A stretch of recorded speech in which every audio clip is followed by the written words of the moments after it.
we've got... What is that? Very fingerprinty. LG G6, and I do apologize that I did not clean it before the cameras went on. My bad. Which I think is fair because that's a more realistic portrayal. It is a realistic portrayal as I try and clean it off. So listen, kids, here we have the LG. Here we have the LG G6. Hoping nothing sensitive shows off. Ooh, that does look nice. So noticed the narrow screen. Very narrow. It's narrow. It doesn't look overly narrow, though. Not overly narrow.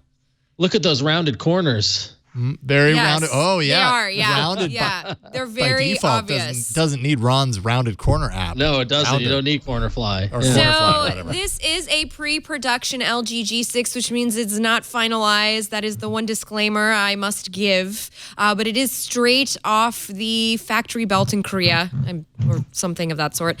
And it's got a 5.7-inch Quad HD LCD display with HDR10 support. So it has that same HDR support that we were just talking about in the Tab S3. It comes in 32 and 64 gigs of storage with an expansion slot, which I believe is right here in this little area that pops out. That's also where you put the SIM card. Inside, it's got a 3,300 milliamp battery pack, which I think is going to be pretty good. USB-C on the bottom. We got those wonderful stereo speakers going on here. IP68 resistant, headphone jack, really nice sort of, take out, again, I should have taken off the stickers. Really nice aluminum design. Glass and metal. From what I understand, it's got a couple different versions of Gorilla Glass covering this thing, though, which is a little confusing. The other thing that this has is wireless charging, which both PMA and Qi, so it doesn't really matter what kind of charger you have at home.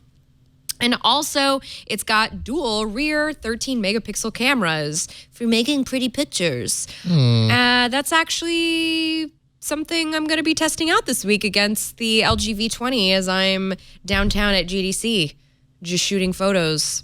So I'm going to be looking forward to seeing, because that one has a dual camera setup as well, and it also has the optional wide-angle camera, which this one does too. But the difference on that one, the V20, is that those are two different sensors on the back there. This one is both 13 megapixel. 5 megapixel on the front, right? 5? Yes, I hope. Maybe. I can't remember. I think it's 5. I didn't put it in there, apparently. It is 5. It is 5. Thank you, Duncan. There's a lot of specs to keep There's a lot of, and then listen, Especially there's a lot of today's hardware show. to get through tonight. There's a lot of hardware.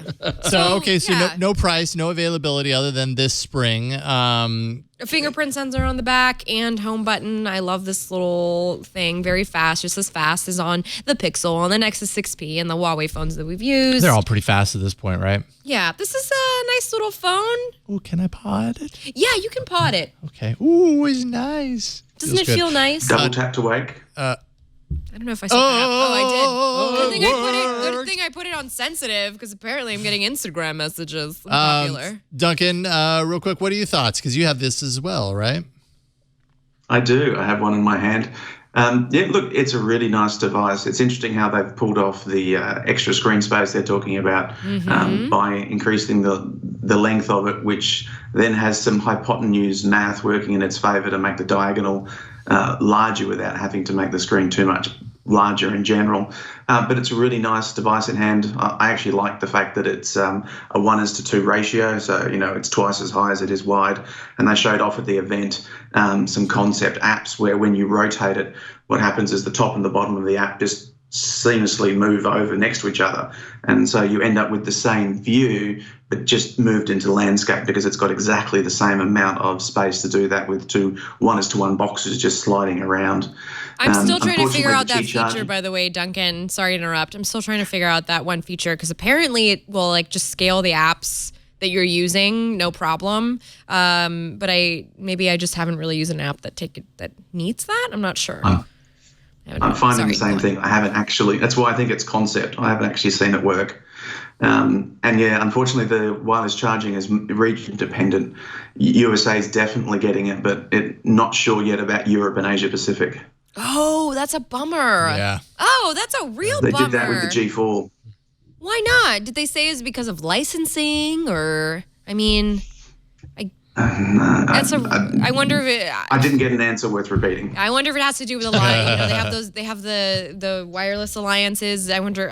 Anyway, lots of speculation in that, but that is a true bummer for people who are considering this overseas.